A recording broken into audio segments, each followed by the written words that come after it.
하시니라. 아멘. 자, 여러분, 오늘 설교는 두 가지 속담으로 시작하고자 합니다. 우선 첫 번째 속담은요, 난 놓고 기역자도 모른다입니다. 여러분들 다 잘 아시죠? 어느 한 양반집에 주인이 있었습니다. 그 주인이 아들에게 글 공부를 좀 시키기를 원했던 겁니다. 그래서 아들에게 공부방도 마련을 해주고 선생도 붙여줘서 열심히 공부를 시켰습니다. 그런데요, 아들이 공부하기가 싫은 겁니다. 누군들 공부하기를 좋아하겠습니까? 그런데 이 아들은 특히 노는 것을 좋아했던 것 같습니다. 그래서 너무 놀고 싶은데 공부방에 들어가 앉아야 되니까 국리 끝에 자기 집에서 일을 하던 머슴을 거기에다가 앉히고 자기는 신나게 놀러 다닌 겁니다. 그런데요, 이 주인은 집에 오가다가 보니까 공부방에 누군가가 들어가서 열심히 공부를 하고 있으니까 자기 아들이 공부하겠거니 하면서 흐뭇해하면서 생활을 했던 거죠. 그런데 어느 날 이 주인이 와서 대청마루에 앉아서 아들을 부릅니다. 아들아, 너 여태까지 배운 거 한번 써봐라, 이렇게 한 겁니다. 그러니까 아들이 몹시 당황을 했습니다. 어찌할 바를 못하고 그냥 한 말이, 저 배운 지 얼마 안 돼서 아직까지 한자는 좀 어렵습니다, 이렇게 한 겁니다. 그럼 좋다, 한글을 써봐라 했는데 문제는 한글도 모른다는 겁니다. 그 이야기를 들은 머슴이 마침 주변을 청소하고 있다가 이제 힌트를 주기 시작합니다. 낫을 들고 와가지고 여기 기웃 저기 기웃하면서 낫을 막 흔들어서 보여주는 겁니다. 그런데요, 이 낫을 보고도 기역자를 모르니까 이 아들이 기역을 쓰지를 못하는 겁니다. 참다 못한 이 종이 버럭 소리를 지릅니다. 아니, 난 놓고 기역자도 모르면 어떡해요? 결국 공부 안 하고 놀러 갔던 게 들통이 나서 아들은 엄청 혼이 났다는 후문입니다. 자, 또 다른 속담을 하나 더 들고자 합니다. 그것은요, 엿장수 마음대로입니다. 사실 엿장수는요, 6.25 전쟁 이후에 우리나라에 생긴 독특한 직업인데요, 사실 엿장수는 고물상입니다.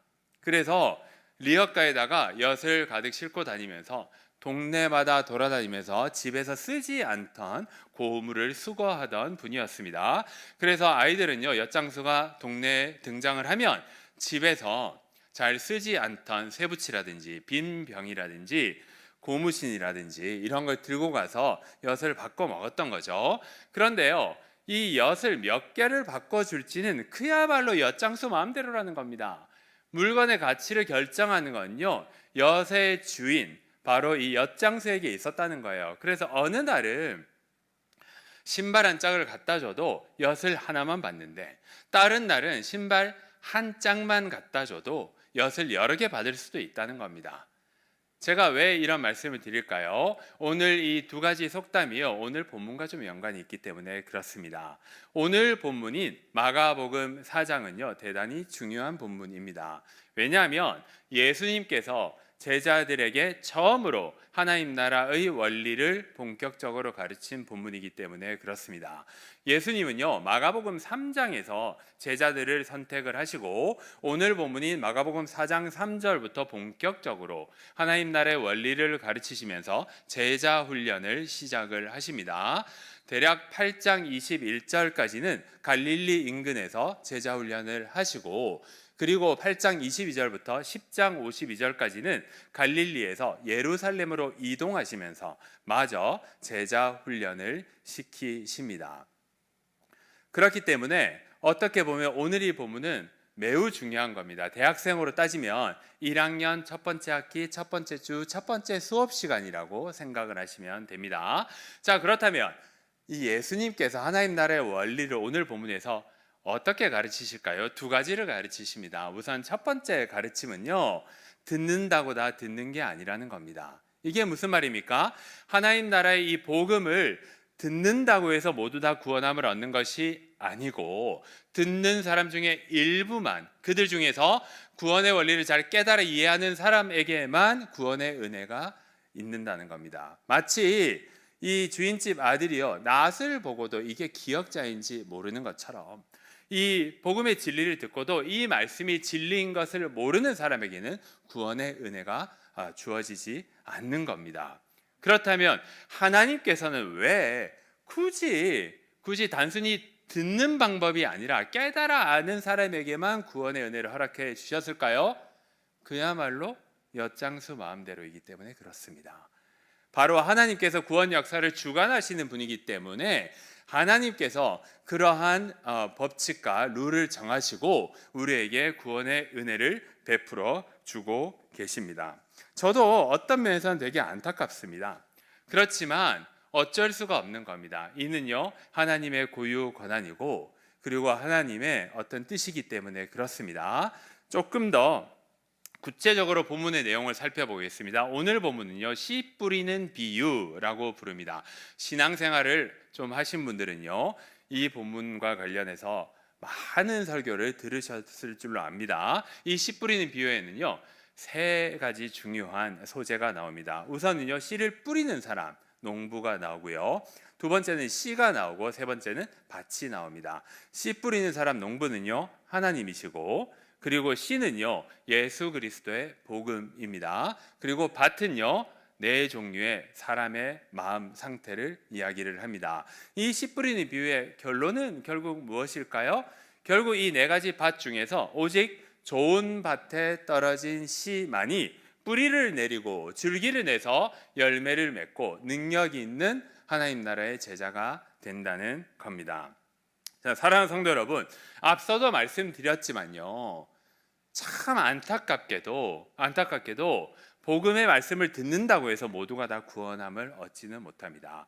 이 말은 오늘 본문에 나온 이 네 가지 밭 중에서 유일하게 좋은 밭에 떨어진 씨, 좋은 밭의 마음가짐을 가지고 있는 사람에게만 하나님께서 구원의 은혜, 제자됨의 복을 베풀어 주신다는 거예요. 자, 그렇다면 우리가 지금까지 이렇게 설교를 듣다 보면 이런 의문이 들지 않습니까?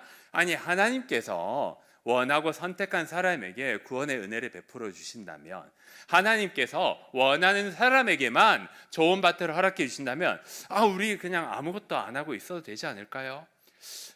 유튜브 끕시다, 이렇게 지금 이야기를 생각을 하실지 모르겠습니다.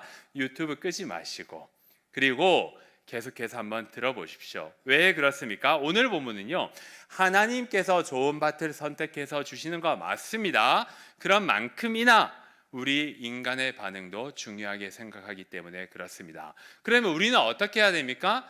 좋은 밭을 사모해야 합니다. 좋은 밭을 우리는 열렬히 사모함으로써 우리가 하나님 나라의 제자 되기를 바라고, 실제로도 하나님께서는 우리를 그렇게 제자 삼아 주실 것입니다. 여기 계신 모든 분들이 좋은 밭 되기를 사모하십시오.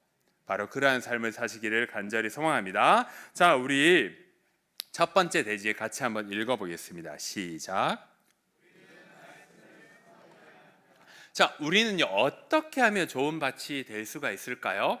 우선 첫 번째로 우리는요, 말씀 듣기를 열렬하게 사모해야 합니다. 어떻게 보면 우리가 좋은 밭이 되기 위한 가장 중요한 조건이라고도 할 수가 있겠습니다. 오늘 본문 4장 3절과 9절 말씀 같이 한번 읽어보겠습니다. 시작.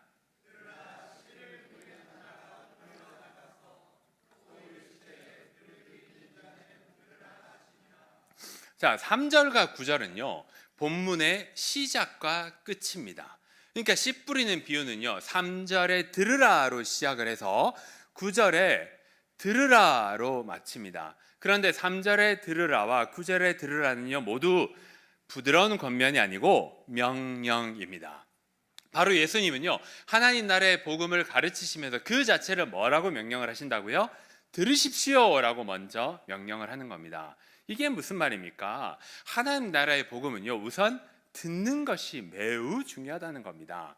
그래서 3절에 예수님은요, 들으십시오라고 먼저 명령을 하고요, 9절에는요 어떻게 해요? 귀 있는 자는 들으십시오라고 한 번 더 말씀을 하네요. 이 말은요, 귀 있는 자, 즉 깨달아 잘 이해하면서 들으라고 이야기를 하고 있는 겁니다. 자, 그렇다면 왜 예수님께서는 굳이 들으라고 이렇게 강조를 하실까요? 자, 좋은 밭은요, 하나님께서 주시는 거 맞습니다. 그런데 우리가 아무리 좋은 밭을 하나님께서 주셨다고 하더라도 우리가 말씀 그 자체를 듣지 않으면 우리에게는요, 복음이 절대로 들어올 수가 없고, 우리 마음에는요, 복음의 씨앗이 절대로 뿌리 내리고 열매 맺기 힘들기 때문에 우리는요, 무엇보다도 말씀 듣기를 사모해야 합니다.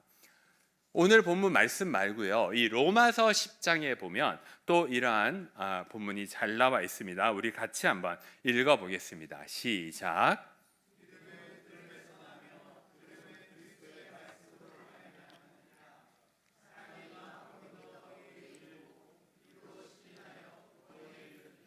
자, 이 로마서 말씀은요, 제가 일부러 순서를 바꿔놨는데요, 우리가 왜 이 말씀 듣기를 사모해야 되는지를 잘 이야기를 해주고 있습니다. 여기에는요, 우리가 구원에 이르는 세 단계가 아주 요약적으로 잘 나와 있습니다. 우선 1단계는 듣기입니다. 듣기. 17절의 두 번째 노란색 부분을 보십시오. 자, 듣는 것은 무엇입니까? 그리스도의 말씀을 듣는 겁니다.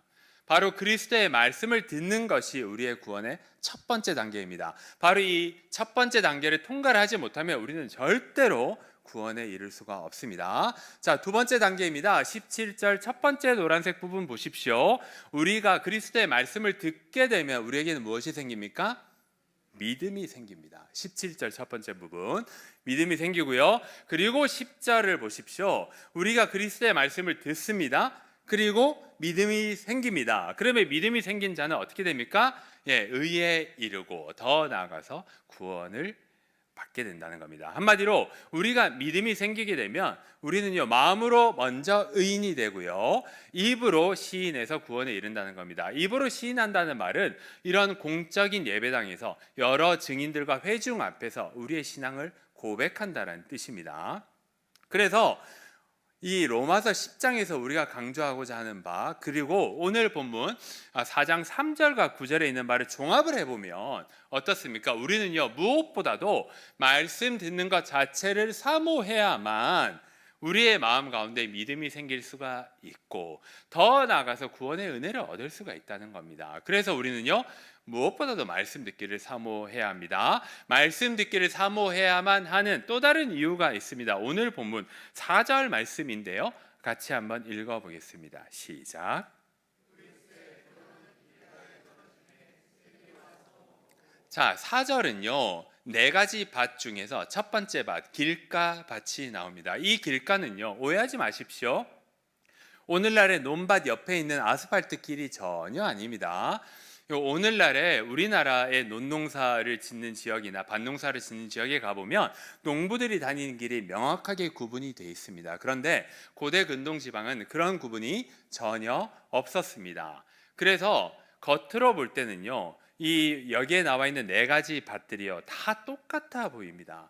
길가도 똑같아 보이고 돌밭도 똑같아 보이고 가시밭도 똑같아 보이고 좋은 밭도 겉으로 보기에는 비슷해 보입니다. 그러면 이 길가라는 것이 무엇일까요? 밭의 일부를 정해놓고 농부들이 임의로 다녔던 길, 그거를 바로 길가라고 이야기를 한 겁니다. 그런데 농부들이 임의로 그 지역을 왔다 갔다 하니까 그 지역의 땅은요, 포슬포슬하지 않고 당연히 딱딱해지겠죠. 씨를 흩어 뿌립니다. 씨를 흩어 뿌려서 길가에 씨가 뿌려지면 이 씨가 땅에 파묻히지 않고 땅에 겉돌게 되겠죠. 그러면 누구의 눈에 띕니까? 새의 눈에 띄게 되고 새가 얼른 그걸 먹어 치워버리는 겁니다. 이 말이 무슨 말입니까? 바로 우리가 말씀을 제대로 듣지 않아 가지고 말씀을 들었습니다. 복음의 말씀을 우리 마음으로 받아들였는데 말씀을 사모하지 않게 되면 사탄이 와서 얼른 그 복음의 말씀을 가져가 버린다는 거예요. 그래서 바꿔 말하면 우리가 말씀 듣기를 열렬히 사모하게 되면 그 자체로 누구의 공격을? 사탄 마귀의 공격을 피할 수 있고 사탄 마귀의 공격으로부터 우리를 보호할 수가 있습니다. 그렇기 때문에 우리는요, 말씀 듣기를 아주 열렬하게 사모해야 합니다. 사랑하는 성도 여러분, 첫 번째 대지를 정리해 보겠습니다. 우리가 어떻게 하면 좋은 밭이 될 수가 있을까요? 생각보다 간단합니다. 우리는 말씀 듣기를 열렬하게 사모하면 됩니다. 말씀을 들을 때 우리는요, 복음의 씨앗을 우리가 수용할 수가 있고, 그리고 이 복음의 씨앗 때문에 우리의 마음 가운데는 믿음이 생길 수가 있고, 우리는 그 믿음으로 말미암아 죄 사함의 은혜를 누리게 됩니다. 그렇기 때문에 성도 여러분, 말씀 듣기를 사모하십시오. 이 말씀은요, 정말로 여러 가지가 있을 수가 있습니다. 주일에 담임 목사님께서 하시는 말씀 아주 좋은 말씀입니다. 그리고 새벽 제단이나 그리고 수요 기도, 그리고 오늘과 같은 금요 기도에 여러 목사님들이 말씀하시는 말씀도 들으시길 바랍니다. 우리가 상시로 말씀을 듣기를 소망하면 그것만으로도 우리에겐 은혜인데, 더 나아가서 하나님께서는요, 그 말씀 듣는 우리의 모습을 보시고 결국 우리의 마음밭을 좋은 밭으로 바꿔 주실 것입니다. 바로 이 사실을 믿으시고 신앙생활 하셨으면 좋겠습니다. 아멘. 자, 계속해서 두 번째 대지 같이 한번 읽어보겠습니다. 시작.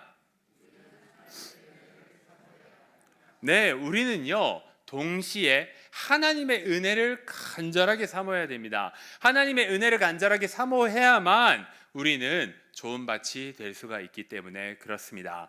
그렇다면 하나님의 은혜를 사모한다는 것은 무엇을 의미할까요? 하나님께 간절하게 매달리고 하나님께 간절하게 기도드린다는 것을 이야기를 합니다. 무엇을 두고 기도를 해야 될까요? 두 가지를 두고 기도를 하시면 됩니다. 우선은요, 나쁜 밭을 피하게 해달라고 기도를 하셔야 되고요, 보다 궁극적으로는 우리에게 좋은 밭을 주십시오 라고 하나님께 간절하게 기도해야 합니다. 오늘 본문 나머지 본문인데요, 우리 5, 6, 7, 8절 말씀 같이 읽어보겠습니다. 시작.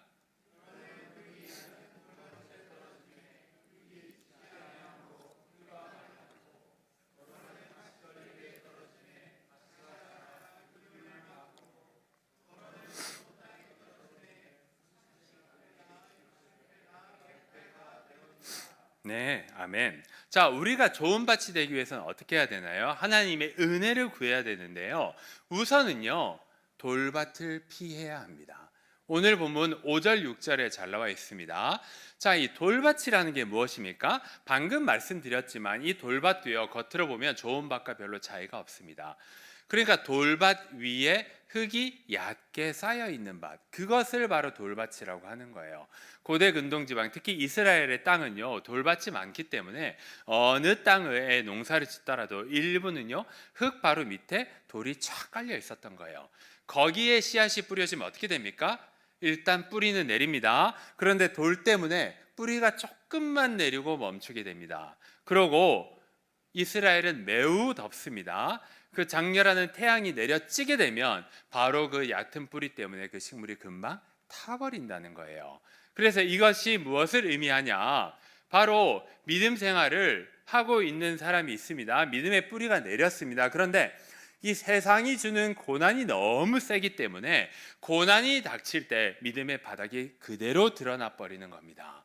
바로 이러한 사람을 지칭해서 얕은 돌밭에 떨어진 이 마음밭을 가지고 있는 사람이라고 보시면 되는 겁니다.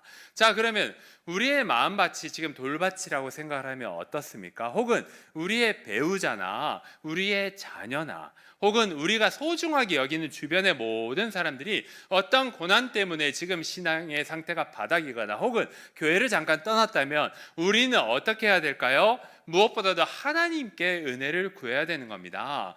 나 자신 혹은 내가 아끼는 사람이 이 믿음 생활을 잘 할 수 있도록, 세상의 고난을 잘 이겨낼 수 있도록 하나님께 지혜와 능력을 구해야 되는 겁니다. 왜 그렇습니까? 우리의 힘으로는요, 이 악한 세상이 주는 고난을 절대로 쉽게 이길 수가 없기 때문에 그렇습니다. 계속해서요, 우리는 무엇을 구해야 합니까? 가시밭을 피하기를 간구해야 합니다. 7절을 보십시오. 덜어는 가시밭에 씨앗이 떨어진다고 하는 거예요. 이 가시밭은요, 땅 자체는 아주 좋은 땅입니다. 그래서 믿음의 씨앗이 내려지면 이 뿌리가 쭉 하고 뿌리는 튼튼하게 잘 내립니다. 그런데 이 가시가 줄기와 열매의 기운을 막기 때문에 결국 이 씨앗은요, 열매를 맺지 못합니다. 바로 믿음의 뿌리는 튼튼하지만 세상이 주는 재미, 세상이 주는 유혹, 세상이 주는 중독 때문에 우리가 열매 맺지 못하는 삶을 살고 있는 성도님들, 바로 이분들이 가시밭의 마음 상태를 가지고 있는 분들입니다. 여기 계신 여러분들이나 혹은 여기 계신 여러분들의 가족이 만약에 가시밭의 상태를 가지고 있는 분이면 어떻게 하겠습니까? 네, 하나님께 은혜를 구해야죠. 하나님께 우리가 소중하게 여기는 분들이 가시밭을 잘 벗어날 수 있도록 기도를 해야 되는 겁니다. 세상의 재미난 유혹을 이겨낼 수 있는, 그리고 세상의 그 달콤한 중독이 주는 중독의 고리를 과감하게 끊을 수 있도록 우리는 기도를 해야 되는 겁니다. 술에 중독된 사람이 있습니까? 약물에 중독된 사람이 있습니까? 아니면 게임에 중독된 자녀가 있습니까? 혹은 성에 중독된 사람들이 있습니까? 우리 힘으로는 그것들을 이겨내지를 못합니다. 오직 그리스도의 은혜와 그 다음에 하나님이 주시는 지혜와 능력으로 말미암아 우리는 이겨낼 수가 있음을 믿으시길 바랍니다. 결국에는 우리는 무엇을 구해야 합니까? 좋은 밭 되기를 간구해야 합니다. 8절을 보십시오.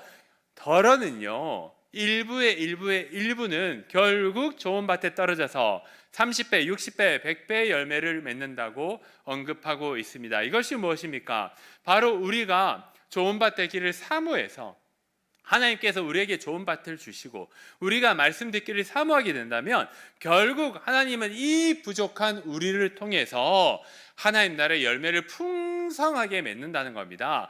우리의 삶을 통해서 하나님 나라의 확장이 되는 놀라운 역사가 일어난다는 사실을 오늘 본문이 말을 해주고 있습니다. 사랑하는 성도 여러분, 말씀을 맺겠습니다. 자, 우리가 어떻게 하면 좋은 밭을 얻을 수가 있을까요? 혹은 하나님께서는 우리에게 좋은 밭을 우리가 어떻게 하면 주실까요? 무엇보다도 말씀 듣기를 사모하십시오. 말씀을 우리는 열심히 들어야 우리에게는요, 믿음이 생기고 그리고 구원의 은혜를 얻을 수가 있기 때문에 그렇습니다. 또한 우리는 말씀을 잘 듣게 되면 그 자체로 마귀 사탄의 유혹을 이겨낼 수가 있습니다. 계속해서 우리는 그럼에도 불구하고 하나님께 간절하게 은혜를 간구해야 합니다. 우리는 하나님께 돌밭 되기를 피하게 해달라고 간절하게 기도해야 합니다. 그렇게 해서 우리가 하나님께 우리가 가지고 있는 고난을 이겨낼 수 있는 힘을 달라고 간절하게 기도하실 때에 하나님은 우리의 마음밭을 돌밭에서 좋은 밭으로 바꿔주시고 우리가 우리의 이 유혹을 끊어낼 수 있고 우리의 중독을 이겨낼 수 있는 힘을 달라고 하나님께 간절하게 기도할 때에 우리 하나님께서는 우리의 마음밭을 가시밭에서 좋은 밭으로 바꿔 주실 것입니다. 사랑하는 성도 여러분, 여기 계신 모든 분들이 결국 좋은 밭이 되기를 간절히 소망합니다.